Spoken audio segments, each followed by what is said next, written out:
것 같습니다. 제가 21장 2절 3절 우리 다 같이 한번 읽겠습니다. 시작. 이르시되 너희는 맞은편 마을로 가라.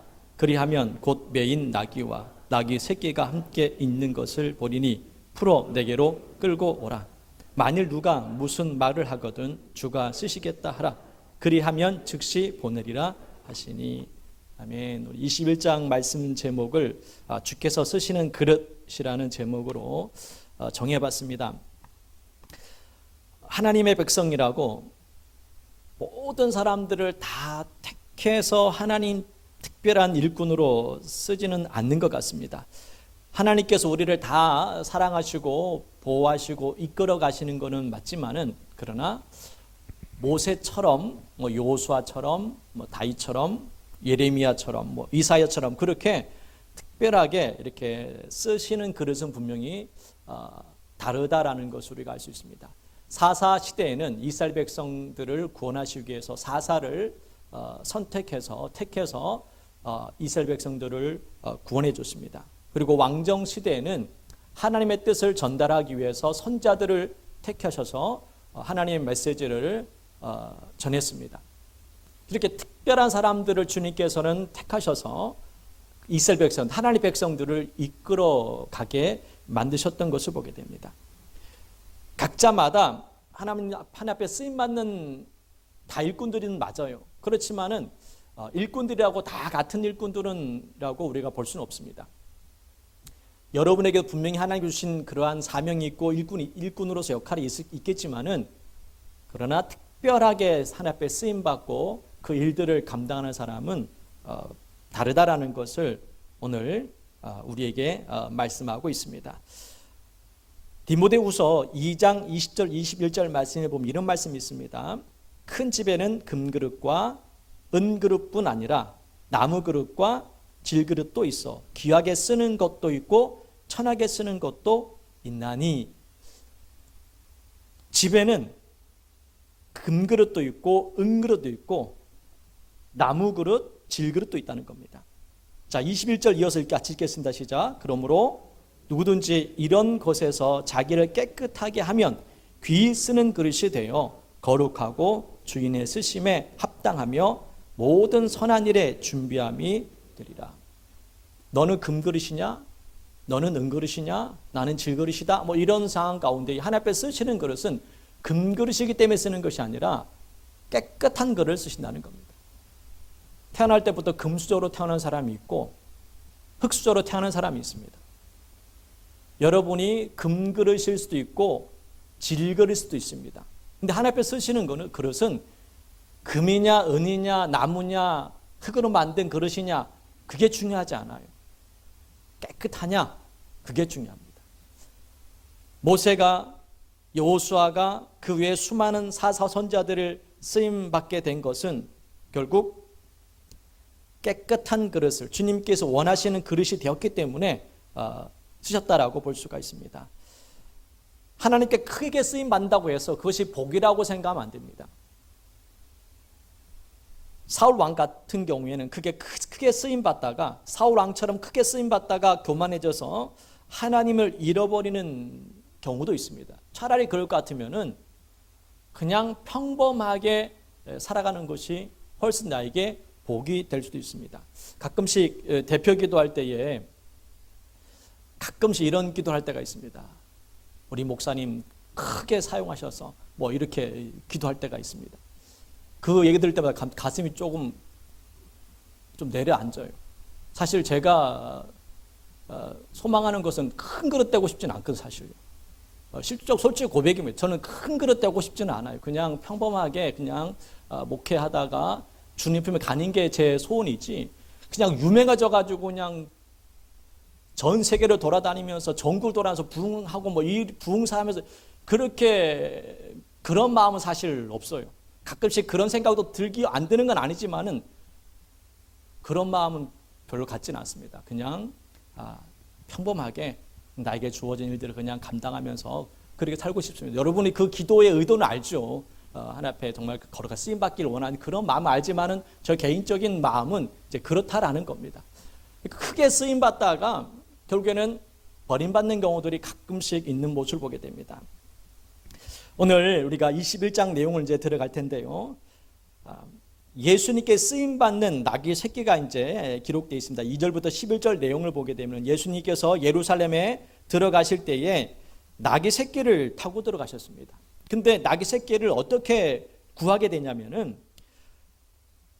맞은편 마을에 가가지고 나귀 새끼가 있는데 그것을 가지고 와라. 누가 뭐라 그러면은 주가 쓰시겠다라고 얘기만 하면 된다. 이렇게 얘기하는 겁니다. 도둑질 아닙니까, 여러분? 예수님 것도 아닌데 예수님께서 제자들에게 맞은편에 가가지고 야, 거기에 나귀 새끼가 있을 테니까는 그거 가지고 와. 누가 주인이 뭐라 그러겠죠. 왜 들고 가냐? 주가 쓰시겠다 하라. 그러면은 줄 것이다라고 얘기합니다. 우리가 보기에는 이게 도둑질 같지만은 이미 주님께서는 이미 모든 것들을 다 알고 그 주인도 그에 대해서 다 알고 있었다라는 거예요. 그런데 왜 나귀 새끼냐는 거죠. 왜 주님께서 말을 타고 예루살렘 입성할 수 있는데 아니면은 좀 어른 나귀를 성장한 나귀를 타고 가야죠. 예수님이 나이가 그때 30대인데 나귀 새끼가 여러분 그 조그만 나귀 새끼가 그 장정을 태우고 간다는 게 얼마나 힘든 일입니까? 근데 주님이 나귀 새끼를 타고 예루살렘 입성하셨다는 겁니다. 그 이유가 성경에 이렇게 기록되어 있습니다. 4절 말씀에 보십시오. 4절 말씀 보면은요. 이는 선지자를 통하여 하신 말씀을 이루려 하심이라. 나귀 새끼를 탄 이유가 구약의 언약을 성취하기 위해서 나귀 새끼를 탔다는 겁니다. 이 예언이 어디에 있냐면 스가랴 9장 9절에 나와 있습니다. 한번 볼까요? 9장 9절. 시온에 따라 크게 기뻐할지어다. 예루살렘에 따라 즐거이 부를지어다. 보라, 내 왕이 내게 임하시나니 그는 공의로우시며 구원을 베푸시며 겸손하여서 나귀를 타시나니 나귀의 작은 것 곧 나귀 새끼니라. 나귀 새끼는 처음으로 이 힘든 짐을 져야 됩니다. 여태까지 이런 무거운 짐을 져본 적이 없었는데 나귀 새끼는 예수님을 이제 등에 업고 예루살렘에 들어갑니다. 나귀 입장에서는 너무 힘든 일이었을 겁니다. 여태까지 이런 무거운 짐을 져보지 않았기 때문에. 나귀 입장에서 지금 얘기하는 겁니다. 나귀 입장에서. 얼마나 힘들었을까. 그런데 이 나귀 새끼는 힘들었지만 이것이 결국 나귀 새끼는 축복이 되었다라는 것을 우리가 생각할 수 있습니다. 지금 이 나귀 새끼는 불편한 일을 하고 있습니다. 힘든 일을 하고 있어요. 그러나 이것이 메시아 예수님의 등을 업고 간다는 이 사실을 우리가 안다면은 이것은 고통이 아니라 축복이듯이 저와 여러분이 예수님을 믿고 우리가 예수님을 얻고 우리가 이 땅에 살아가잖아요. 이 예수님은 어떻게 보면 짐처럼 느낄 수밖에 없습니다. 예수님 때문에 신앙생활하는 것 때문에 믿음생활 때문에 우리는 많은 것을 손해보고 힘들고 어려운 짐을 지고 갑니다. 이 땅의 삶은 그래요. 그렇지만은 이것이 고통과 고난이 아니라 축복이 되는 줄 믿으시기 바랍니다. 할렐루야. 로마서 8장 17절 18절 말씀 같이 읽어볼게요. 시작. 자녀이면 또한 상속자 곧 하나님의 상속자요 그리스도와 함께한 상속자니 우리가 그와 함께 영광을 받기 위하여 고난도 함께 받아야 할 것이니라. 생각하건대 현재의 고난은 장차 우리에게 나타날 영광과 비교할 수 없도다. 아멘. 예수님은 이렇게 나귀 새끼를 타고 예루살렘에 입성을 합니다. 근데 수많은 사람들이 뭐라고 외치냐면은 9절 말씀 한번 읽어볼게요. 9절 읽습니다. 시작. 앞에서 가고 뒤에서 따르는 무리가 소리 높여 이르되 호산나 다윗의 자손이여 찬송하리로다. 주의 이름으로 오시는 이여 가장 높은 곳에서 호산나 하더라. 호산나 다윗의 자손이여. 호산나를 외쳤습니다. 호산나라는 구원하소서랍니다. 이제 지금 구원해 달라는 겁니다. 예수님이 예루살렘에 들어왔을 때에 수많은 무리들이 이제 주님 구원해 주십시오. 지금 구원해 달라고 얘기합니다. 왜 이 외침이 있었냐면 이스라엘 백성들은 오랜 시간 동안 나라가 없이 살아왔습니다. 586년도쯤에 바벨론에서 멸망당했습니다. BC입니다. 기원전. 그때부터 지금 로마 시대까지 왔습니다. 약 600년 정도 됐겠죠. 그런 오랜 시간 동안 그들은 나라가 없이 지내왔습니다. 다른 나라에 의해서 통치를 받았고 지배를 받았습니다. 나라가 없이 그렇게 오랫동안 그들은 그렇게 살았던 거예요. 가장 소원이 뭐겠습니까, 여러분? 바벨론의 지배를 받고, 페르시아의 지배를 받고, 헬라의 지배를 받고, 로마의 지배를 받고, 계속 지배를 당한 그런 삶을 살았으니 그들이 가장 소원하는 것은 나라가 회복되기를 간절히 소원했습니다. 그런데 예수님께서 나타나시더니 수많은 병자를 고치시고 정말 형용할 수 없는 그러한 말씀을 통해서 많은 감동을 주고 이 모든 이대 민족을 하나 되게 만들었습니다. 일반 사람들을. 대단한 슈퍼스타가 나온 거죠. 그래서 기대한 겁니다. 아, 저분 정도라면은 이 로마의 지배에서 벗어날 수 있겠구나. 뭔가 해결할 같은 느낌이 들었던 겁니다. 그래서 이스라엘 백성들이, 유대인들이 그렇게 예수님을 구원해달라고 호산나 외치면서 예수님을 맞이했던 것을 보게 됩니다. 그런데 예수님이 생각하는 구원과 유대인들이 생각하는 구원이 좀 달랐습니다. 유대인들은 정치적으로 또 사회적으로 그런 구원을 원했습니다. 그런데 예수님은 죄에서 구원하기를 원하셨다는 것입니다. 마태복음 1장 21절 말씀에 아들을 낳으리니 이름을 예수라 하라. 이는 그가 자기 백성을 그들의 죄에서 구원할 자이심이라. 사람들은 정치적으로 군사적으로 일어서기 원했습니다. 그런데 예수님은 그렇게 그들을 구원하러 온 것이 아니었던 거예요. 디모데전서 1장 15절 말씀 같이 읽겠습니다. 밑보다 모든 사람이 받을 만한 이 말이요 그리스도 예수께서 죄인을 구원하시려고 세상에 임하셨.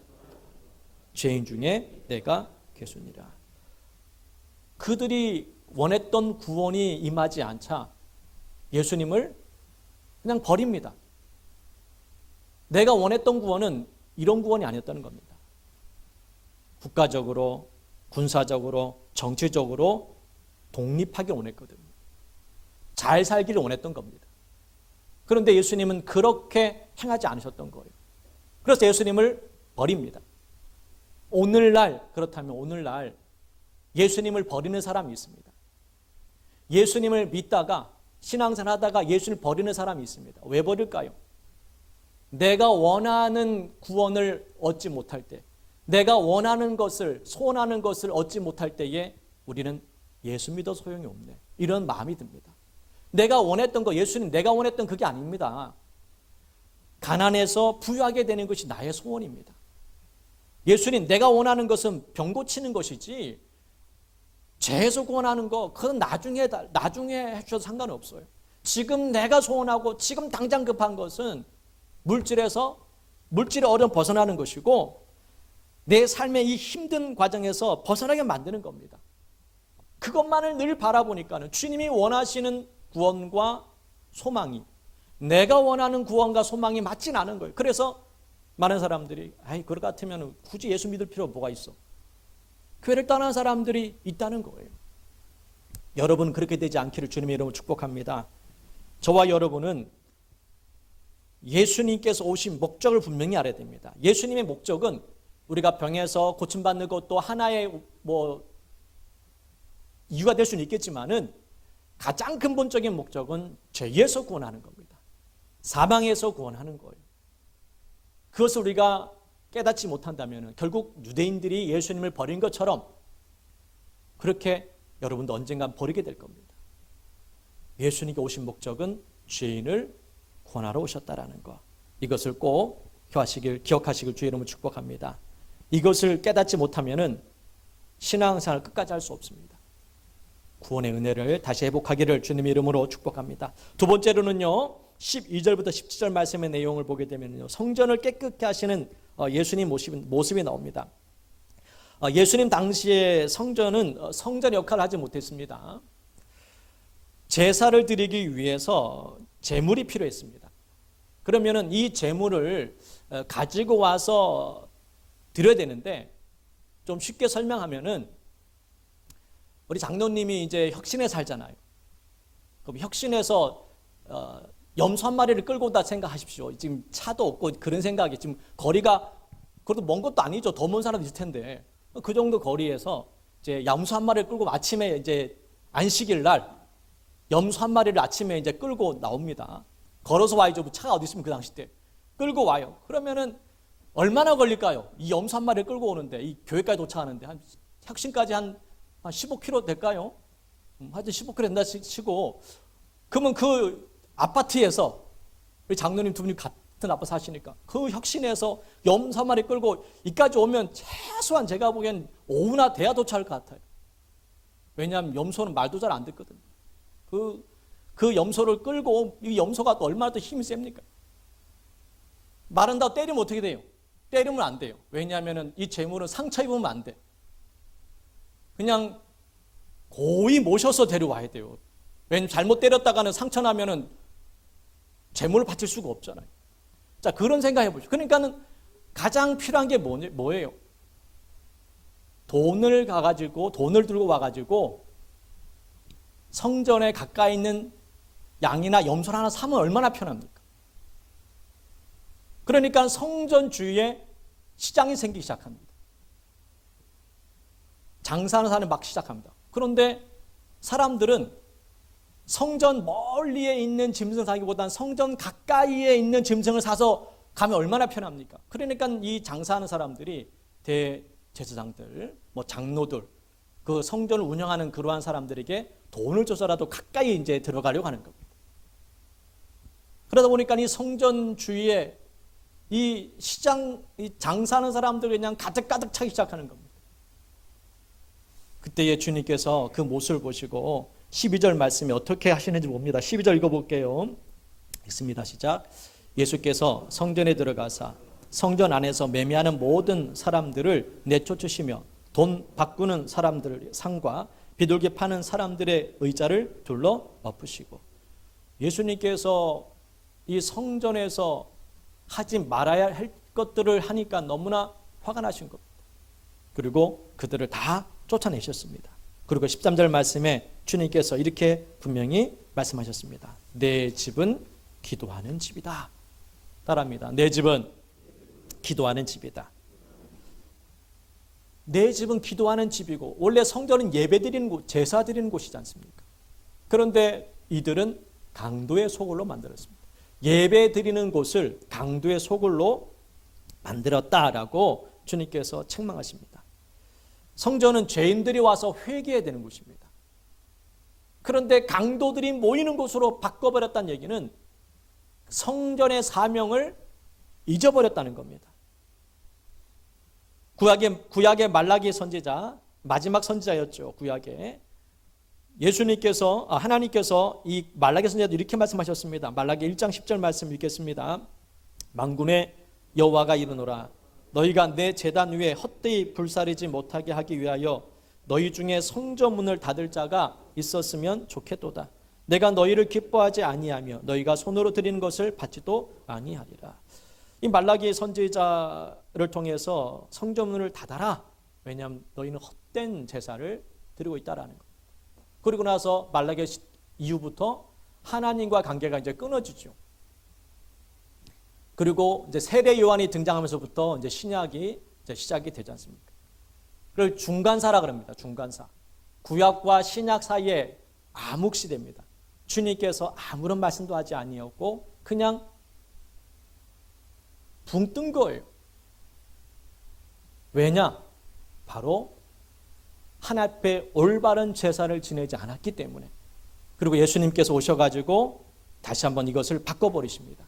성전을 깨끗하게 하시면서 내 집은 기도하는 집이다 라고 말씀하시는 모습을 보게 됩니다.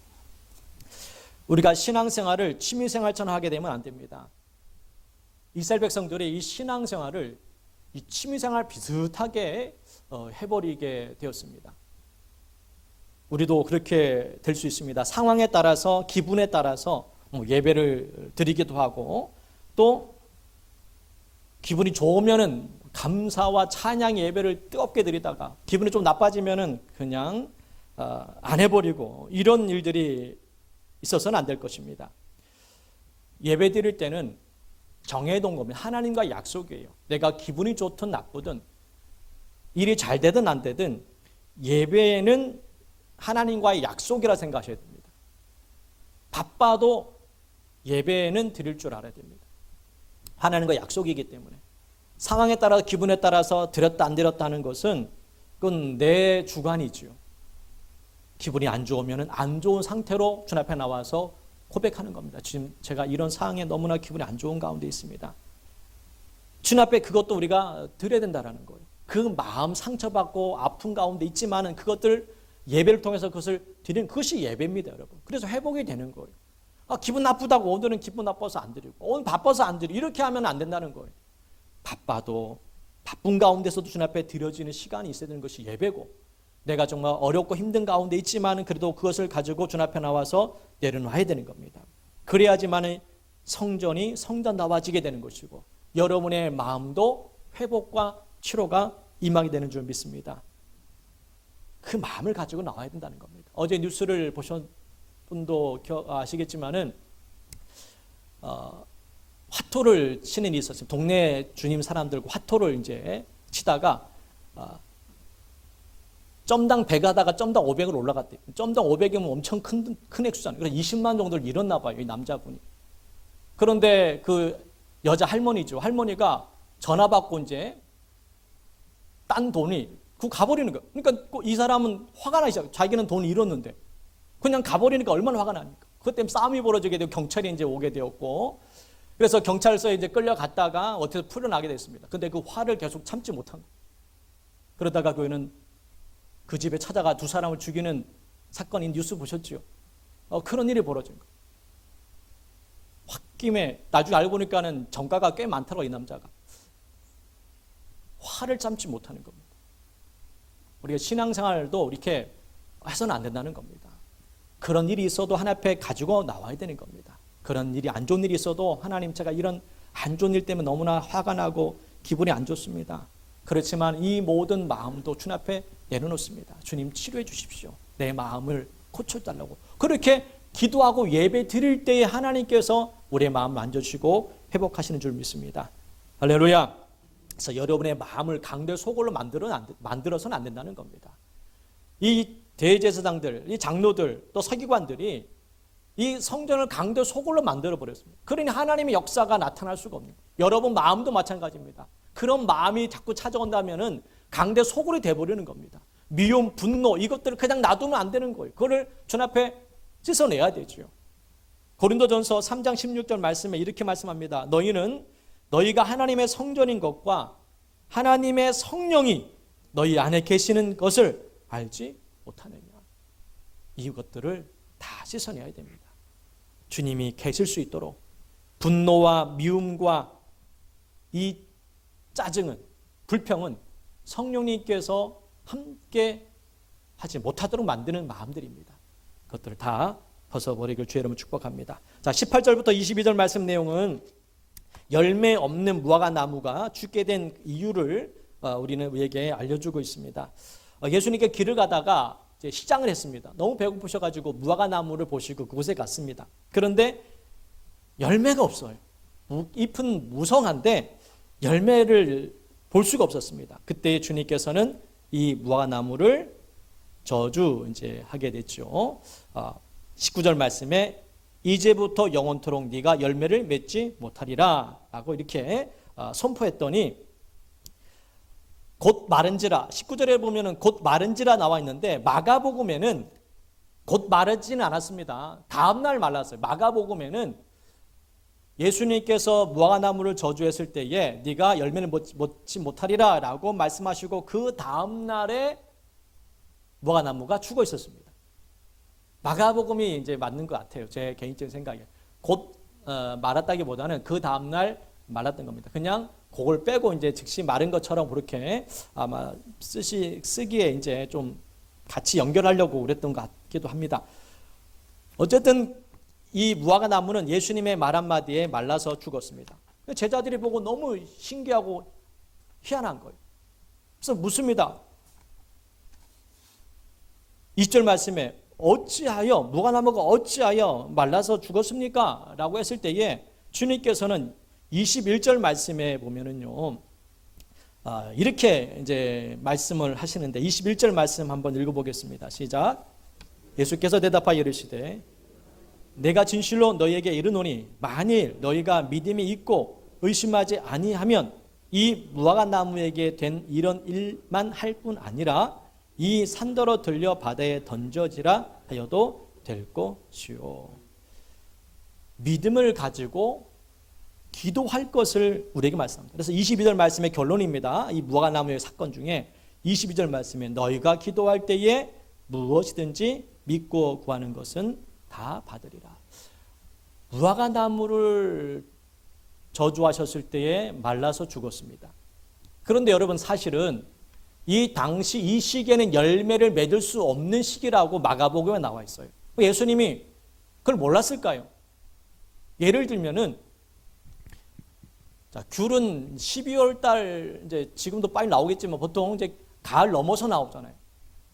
근데 봄에 귤이 안 열렸다고 해가지고 저주하는 거랑 마찬가지예요.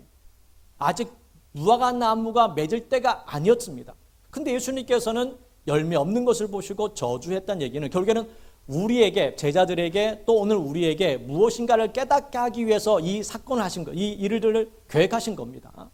두 가지가 이유가 있습니다. 첫 번째는 따라합니다. 믿음이 없으면 죽는다. 따라합니다. 열매가 없으면 죽는다. 이 두 가지를 우리에게 알려주시기 위해서 이 무화과나무가 희생된 겁니다.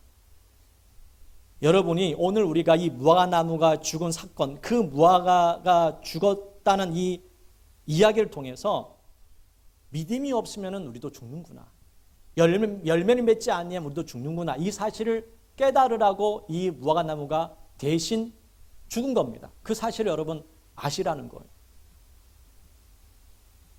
마음의 열매가 믿음이라면은 분명히 보여지는 열매도 분명히 있어야 됩니다. 그래서 야고보서에서 믿음과 행함을 같이 강조를 합니다. 요한복음 15장 2절 말씀에 이렇게 말씀합니다. 한번 읽어볼게요. 무릇 내게 붙어 있어 열매를 맺지 아니하는 가지는 아버지께서 그것을 제거해 버리시고 무릇 열매를 맺는 가지는 더 열매를 맺게 하려 하여 그것을 깨끗하게 하시느니라. 열매를 맺어야 된다는 겁니다. 우리가 믿음은 보이는 게 아니잖아요. 그 믿음이 있는지 없는지 우리는 몰라요. 그래서 우리가 그 믿음의 열매를 맺어야 된다는 겁니다. 그러니까 믿음만 있다고 해서 그것이 가짜 믿음일 수 있잖아요. 믿음이 없는데 믿음이 있는 사람도 있거든. 착각에 빠진 사람입니다. 착각에. 예를 들면 쉽게 얘기하면은 나는 너무 예뻐. 나는 잘생겼어. 근데 자기 스스로는 잘생겼다 생각하지만은 남들은 그냥 그렇게 생겼어요. 그게 자기가 잘생기고 예쁜 게 만든 건가요? 남들이 너는 별로야 하는 게 맞는 건가요? 여러분은 스스로 잘생겼다, 예쁘고 잘생겼다 생각하십니까? 아니면은 남들이 예쁘고 잘생겼다 얘기해 주십니까? 그러니까 이 기준이라는 게 이게 애매한 거예요. 저도 가끔씩 잘생겼 때가 느껴지거든요. 어떤 날은 참 잘생겨 보인다. 이럴 때가 있거든요. 착각일 수 있잖아요. 착각. 여러분도 그럴 때 가끔 있지 않습니까? 거울을 보면서 야, 이 정도는 괜찮은데 왜 사람들이 나를 이렇게 안 좋아하지? 뭐 이렇게 착각에 빠질 수 있잖아요. 그건 착각이라는 거예요. 믿음도 마찬가지. 보이는 것이 아니기 때문에 착각하는 사람들이 의외로 많습니다. 제가 볼 때는 그래요. 제가 볼 때는 쉽게 판단하고 믿음이라는 보이지 않기 때문에 어떻게 판단은 어렵지만은 내가 볼 때는 이 사람 믿음이 없는 것처럼 보여요. 근데 자기는 엄청난 믿음이 있다라고 자랑하는 사람이 있습니다. 내가 볼 때는 정말 저 사람 믿음 있을까? 근데 그 사람 믿음이 있다라고 얘기한다는 거죠. 믿음이 있다는 게 뭐라고 합니까?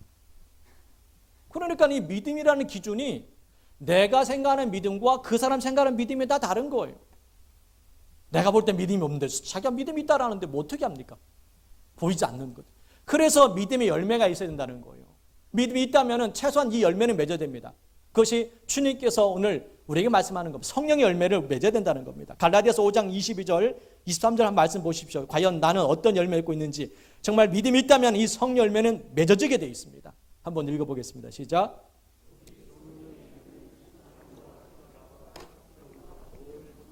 자비와 양성과 충성과 온유와 절제니 이 같은 것을 금지할 법이 없느니라. 내가 예수를 믿고 있다면은 이 9가지 열매 중에 최소한 한 가지는 맺어지게 돼 있겠죠. 최소한 한 가지는. 9가지 열매 여러분 있습니다. 사랑, 희락, 기쁨이죠. 화평, 오래 참음, 인내입니다. 자비, 이 자비는 친절한 겁니다. 친절한. 양선, 선한 마음입니다. 충성, 신실하게 변함이 없는 것, 충성된 것. 온유, 절제. 여러분 이 9가지 열매 중에 하나라도 있겠죠. 있어야 됩니다. 그게 믿음이 있는 사람이에요. 열매도 하나도 없으면서 믿음이 있다는 것은 착각에 빠진 겁니다. 네 번째로는요, 23절부터 32절 말씀에 아버지의 뜻을 따르는 사람이 누구냐에 관한 이야기가 나옵니다. 아버지의 뜻을 따르는 사람이 누구냐. 선전에서 논쟁이 벌어졌습니다. 성전 안에서. 23절에 보시면요, 예수님이 성전에 들어갔을 때에 대제사장들과 백성의 장로들이 예수님께서 묻습니다. 이는 무슨 권세와 능력으로 권위로 이런 일을 하느냐. 이런 일이라는 얘기는 성전을 청소한 것, 즉 장사를 하는 사람 내쫓고 그 성전을 그냥 뒤집어 놓은 걸 사건을 얘기합니다. 니는 무슨 권위로 그런 일을 했느냐라는 거죠. 그때 예수님께서 이제 권위에 관한 이야기하면서 이런저런 얘기하다가 그 대답을 회피하십니다. 나중에 집에서 읽어보시고 그러면서 한 가지 비유를 듭니다. 그 비유가 뭐냐면은 이런 얘기입니다. 두 아들이 있는데 아버지 두 아들이 있는데 큰 아들에게 먼저 밭에 가서 포도원 밭에 가서 일을 하라라고 했더니 큰 아들은 네 알겠습니다 라고 가고 나서 일을 하지 않아서 도망쳐 버렸습니다. 둘째 아들에게는 야 너 가서 밭에 가서 일할래? 그랬더니 싫어요. 난 가기 싫습니다 라고 그렇게 얘기하고 나갔더니 내가 잘못했구나 깨닫고 밭에 가서 일을 했습니다. 그럼 첫 번째 아들은 한다고 해놓고서 안 하고 둘째 아들은 안 한다고 해놓고서 했습니다. 그러면은 자 31절 말씀에 그 둘 중에 누가 아버지의 뜻대로 하였느냐? 누가 아버지의 뜻을 이루었습니까? 네? 둘째입니다. 둘째가 아버지의 뜻을 이루었다라고 말합니다. 신앙생활도 말로만 하는 사람이 있습니다. 말로만. 첫째 아들처럼 말로만 합니다. 이렇게 할래? 예, 알겠습니다. 그렇고 안 해요. 말로만 신앙사라는 것은 하나님의 뜻을 이루는 것이 아니에요. 행함이 따라야 된다는 겁니다. 아버지의 뜻을 기쁘게 하는 것은 행함도 따라야 된다는 것을 얘기합니다. 하나님을 사랑한다고 외쳐요. 정말 하나님 사랑합니다 라고 하는데 하나님께 나오지는 않아요. 헌신하겠다고 그렇게 말로는 외치는데 무엇인가를 맡기면은 안 하겠다고 그렇게 얘기합니다. 뭔가 이게 아버지의 뜻을 그는 이루지 못하고 있는 겁니다. 가끔 어떤 그러한 일들을 우리가 행할 때에 말로만 하는 사람들이 있습니다. 주님께서 기뻐하지 않을 것입니다. 예배도 또 봉사도 헌신하는 것 쉽지 않겠지만은 그러나 우리에게 맡겨진 일이기 때문에 그 일들을 우리가 감당해야 될 줄 믿습니다. 할렐루야. 아버지의 뜻을 따른다는 것은 우리가 힘들어도 그 일들을 감당해야 되는 것입니다. 그래서 31절 말씀에 보면요 이렇게 이야기합니다. 내가 진실로 너에게 이르노니 세리들과 창녀들이 너희보다 먼저 하나님의 나라에 들어가리라. 여러분 세리와 창녀들이 왜 하나님 나라에 먼저 들어간다고 주님께서 말씀하셨을까요? 이 말씀은 여러분 잘못을 아는 사람과 잘못을 모르는 사람의 차이점을 생각합니다. 자, 세리와 창녀들은 자기의 잘못을 알아요. 내가 잘못된 인생을 살았다는 겁니다. 그런데 다른 사람들, 바리새인들 그들은 자기의 죄를 깨닫지를 못합니다. 천국이라는 것은요, 내가 죄인을 먼저 깨달아야 됩니다. 깨닫지 못하면은 천국에 들어갈 수가 없어요. 이 31절 말씀은 세리와 창녀들이 먼저, 너희보다 먼저 하나님 나라에 들어간다는 얘기는 창녀와 세리들이 천국에 들어간다, 그런 의미가 아니라 세리와 창녀들은 최소한 자기의 잘못은 안다라는 거예요. 그러면 자기의 잘못 알면 어떻게 됩니까? 회개할 기회가 생기잖아요. 아, 내가 죄인이고 난 나쁜 놈이구나, 나는 죄를 지었어. 그러면은 회개할 수 있는 그러한 일들이 생기잖아요. 근데 바리새인들, 이 사람들은 잘못을 몰라요. 그러면 자기의 잘못을 모르니까는 회개할 수 있습니까? 없습니까? 회개할 수가 없어요. 그러니까 그들은 천국에 들어갈 수가 없는 이유가, 회개하라, 천국 갖고 왔다라 말씀하셨고 회개하라고 주님께서 말씀하시는데 그들은 죄를 몰라요. 그러니까 회개할 수도 없고, 그러니 천국에 들어갈 수가 없는 겁니다. 그러나 세리와 창녀들은 죄를 알기 때문에, 자기의 잘못을 알기 때문에 그렇게 회개할 수 있기에 결국에는 천국에 들어갈 수 있다라고 말씀하는 것입니다. 그리고 마지막으로 33절부터 46절 말씀 내용을 보시게 되면 포도원의 이 악한 농부들, 이 일꾼들에 관한 이야기입니다. 포도원 주인이 일꾼들에게, 농부에게 일을 맡겼습니다. 포도원을 잘 돌봐라 라고 하고 먼 곳에 갔습니다. 그리고 소출이 될 때, 이제 열매 맺을 때가 돼가지고 종들을 이제 보냈습니다. 그런데 이 일꾼들이 종들을 어떻게 하냐면은 때리고 죽였습니다. 35절 말씀에 때리고 죽였습니다. 그러자 이 주인이 화가 나가지고 더 많은 종들을 보냈습니다. 더 많은 종들을 보냈더니 또 어떻게 했나요? 36절 말씀 읽어볼게요. 시작. 다시 다른 종들을 처음보다 많이 보내니 그들에게도 그렇게 하였는지 똑같이 그들을 때리고 또 죽였습니다. 안 되겠다. 마지막으로 내 아들을 보내면은 그들이 두려워하겠지. 그래서 아들을 보냈습니다. 근데 아들도 어떻게 했나요? 38절 말씀에 읽어볼게요. 시작. 농부들이 그 아들을 보고 서로 말하되 이는 상속자니 자 죽이고 그의 유산을 차지하자. 그래서 아들까지 죽이는 그러한 사건이 일어났습니다.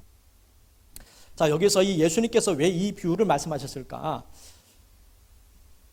종들은 누구를 상징하냐면은 선지자들이라든지 하나님 앞에 택함 받아서 우리에게 보내주신 그런 사람들을 이제 이야기합니다. 보통 선자라 말할 수 있겠죠. 선자들을 보내가지고 이제 하나님의 말씀을 전하고 주인의 뜻을 이제 전했습니다. 그런데 이 일꾼들은 이 종들, 주인이 보낸 이 종들, 선지자들, 이 사람들을 다 죽여버리는 거예요. 때리고 죽였습니다. 더 많은 선지자들을 보냈습니다. 구약시대에 많은 선지자들이 왔잖아요. 그 많은 선지자들을 또 말도 듣지 않고 또 때리고 또 죽이는 그러한 일들이 벌어졌습니다. 그래서 예수님이 오신 겁니다. 예수님이 오셔가지고 이 땅에 보내셨는데 이 포도원은 이 세상을 이제 이야기한다고 보면 되겠습니다. 세상에 예수님이 이제 오셨습니다. 주인의 아들이 왔습니다. 그런데 이 주인 아들도 죽입니다. 그런데 왜 이들이, 일꾼이 왜 종들을 죽이고 아들까지 죽이는 일이 벌어졌냐라는 거죠. 탐욕입니다. 탐욕. 탐욕이 얼마나 무서운지를 오늘 우리에게 지금 이야기하는 겁니다. 여러분도 탐욕이 있습니다. 근데 이 탐욕이라는 것이 참 희한한 게 뭐냐면은 이 탐욕이 생기면은 사람은 그 탐욕을 합리화시켜서 죄가 아닌 것처럼 만들어버립니다. 무슨 이야기냐면은, 자, 이 비유를 통해 잠깐 이제 얘기를 하자면은, 일꾼이 이제 열심히 일해서 이제 포도원에 수확을 잘 맺었습니다. 그런데 종들이 와가지고 우리가 들고 가겠다 그럽니다. 너무 화가 나는 거예요. 아니, 우리는 고생해가지고 이렇게 열심히 일해가지고 땀 흘리면서 힘들게 잠도 자지 않고 이렇게 열심히 일해가지고 이렇게 우리가 다 만들어 놨는데 다 들고 간다라는 거예요. 화가 나기 시작해요. 안 된다. 우리 것도 내놔라. 안 된다. 주인이 다 가지고 오라 그랬다. 그렇게 못하겠다. 예를 들면 그렇다는 거예요. 그 마음에 탐이 생긴 거예요. 탐욕이. 그러니까는 탐욕 생기니까 그래도 일부라도 내 것으로 만들어야 되지 않겠냐. 내가 주장하는 게 맞지 않냐, 그거는. 이런 마음이 생기고 맞는 것 같죠. 마음속에 그런 것 같아요. 그래도 우리가 여태까지 고생 많이 했는데 그냥 다 줄 수 있느냐? 일부라도 줘야지. 그건 아니라는 거. 싸움 벌어서 결국에는 종들을 다 죽여버린 일이 생겼습니다. 그러자 또 다른 종들 보니까 야, 우리 걸 우리가 지키자. 주인은 코빼기도 보이지도 않고 그냥 아무것도 안 하고 놀러만 다니는데 우리가 다 이룬 건데 주인하고 다 달라 그러면 이게 말이 되느냐? 안 된다. 우리가 우리 것도 차지하자. 최소 우리 것도 있을 것이다. 뭐 이렇게 이제 착당을 하면서 종들을 올 때마다 죽여버립니다. 그리고 아들이 왔습니다. 아들 욕심 생긴 거예요. 야, 저 아들마저 죽여버리면은 이제 이 모든 것은 다 우리 거 되지 않겠느냐. 주인은 나이도 많고 언제 죽을지 모르는데 그냥 아들만 죽어버리면은 이제 우리 것이다. 이제 이것 가지고 우리가 잘 살아야 된다. 좋은 일 하면서 열심히 살고 살면 되지 않겠느냐. 이런 마음. 이게 탐욕이라면 탐욕. 탐욕이 나쁘다고 생각하지 않습니다. 왜냐하면은 그 자식 스스로가 뭐냐면은 합리화시키는 거예요. 내가 이런 상황에서는 이렇게 할 수밖에 없어서 이것이 자꾸 우리 속에서 들기 시작한다는 거예요. 마귀의 속삭임이죠. 야, 충분히 너는 그렇게 요구할 수 있어. 충분히 이렇게 하는 게 맞는 거야. 착하게 살면 손해보는 거야. 그런 마음이 들어오니까는 그런 주장이 옳아 보이는 겁니다. 그래서 결국에는 그 욕심이, 탐욕이 결국에는 주인의 아들까지 죽여버린 일이 있었다는 겁니다. 여러분, 사람들이 죄를 짓잖아요. 죄를 짓는 그러한 이야기를 하면은 다 상황에 맞게 얘기를 합니다. 내가 이렇게 되어서 이렇게 되었다라는 거. 그 사람이 그렇게 나를 힘들게 만들지 않았다면 나는 그렇게 하지 않았을 거예요. 좀 전에 얘기했던 것처럼 그 사람이 이제 하투 치다가 살인 사건이 일어났잖아요. 그 사람은 분명히 나름대로 자기를 합리화시킵니다. 그 여자가 왜 돈 따고 갔냐는 거죠. 사람 기분 나쁘게. 화가 났다는 겁니다. 그 여자 잘못이지. 왜 또 경찰에 신고하냐는 거죠. 자체적으로 하면 되지. 이런 자꾸 자기 자신을 합리화시켜서 죄를 진 거에 대해서 나는 그런 상황에 그럴 수밖에 없습니다. 이렇게 스스로 만들어가는 거예요. 여러분도 분명히 그렇습니다. 사람이 악해지는 것은 여러분 차츰차츰 그래서 악해지는 거예요. 자기도 모르게 어느 순간 악해져 있는 겁니다. 이 뉴스를 보면은 어떻게 저렇게 악한 사람이 있을까? 여러분 스스로도 몰라요. 그 자기가. 애들 막 학대하고 막 때리고 이런 것도 그들은 잘못이라는 걸 잘 모릅니다. 어릴 때에 제가 경험한 게 기억 중에 하나가 뭐냐면 초등학교 때 몇 학년인지 모르겠어요. 하도 어릴 때니까. 근데 친구랑 이제 청소를 하는데 한 친구에게서 이렇게 안 좋은 냄새가 났었어요. 친구한테서 안 좋은 냄새가 났었습니다. 근데 저는 이제 그냥 같이 청소하면서 그냥 지냈는데 딴 애들이 와가지고 막 놀리기 시작하는 겁니다. 그 아이를 막 놀리면서 막 학대하기 시작하는 거예요. 근데 그 아이들은 그냥 재미로 하는 거예요. 재미로. 그냥 장난식으로 재미로 하는 겁니다. 근데 그 아이는 너무 고통스러운 거예요. 그러니까 그 아이, 장난치는 아이들은 그냥 아무 생각 없이 하지만은 그걸 죄라고 생각지 나쁘다 생각지 않았어요. 근데 그 아이는 너무나 고통스러워 하는 겁니다. 우리가 바로 그렇다는 거, 우리가. 그것이 죄를 죄로 여기지 않습니다. 그냥 장난식인데 뭐 이런 식으로 넘어갈 때가 많아요.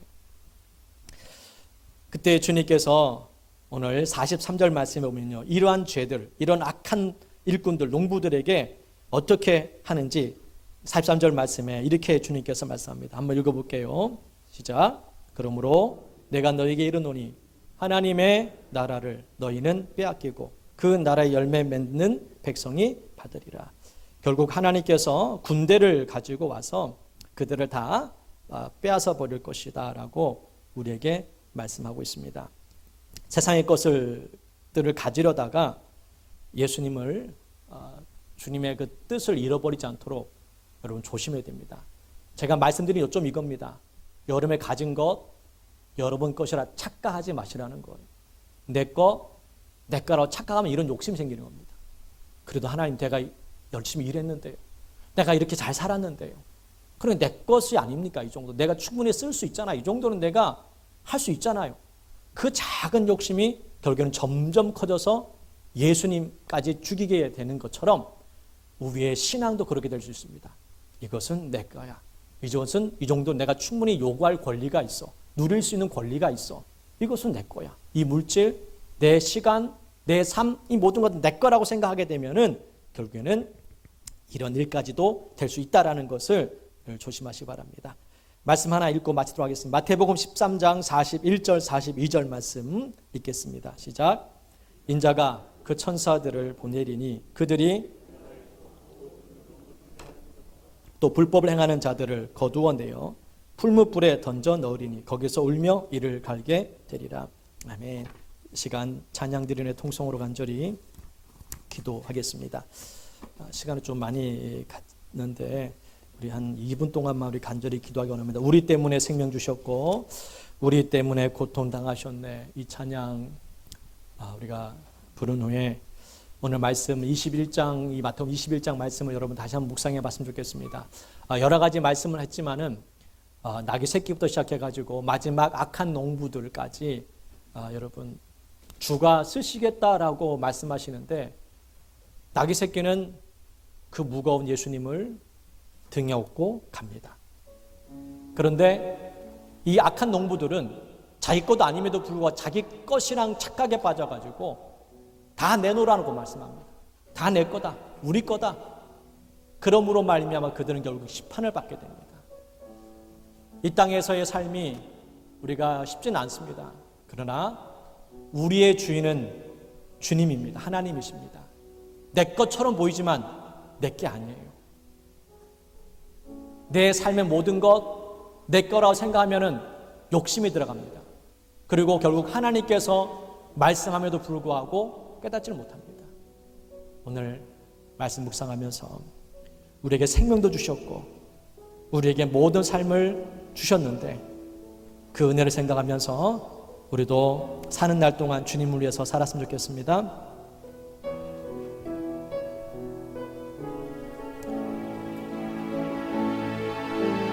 우리 때문에 생명 주셨고 우리 때문에 고통 당하셨네. 우리 때문에 갈보리 오르셨네. 무지한 우리 때문에 바로 우리 때문에 십자가 지셨고 바로 우리 때문에 십자가 지셨고 우리 때문에 죽음 당하셨네. 우리 때문에 물과 피로 쏟으셨네. 무지한 우리 때문 다 같이 우리 주여 한번 부른 후에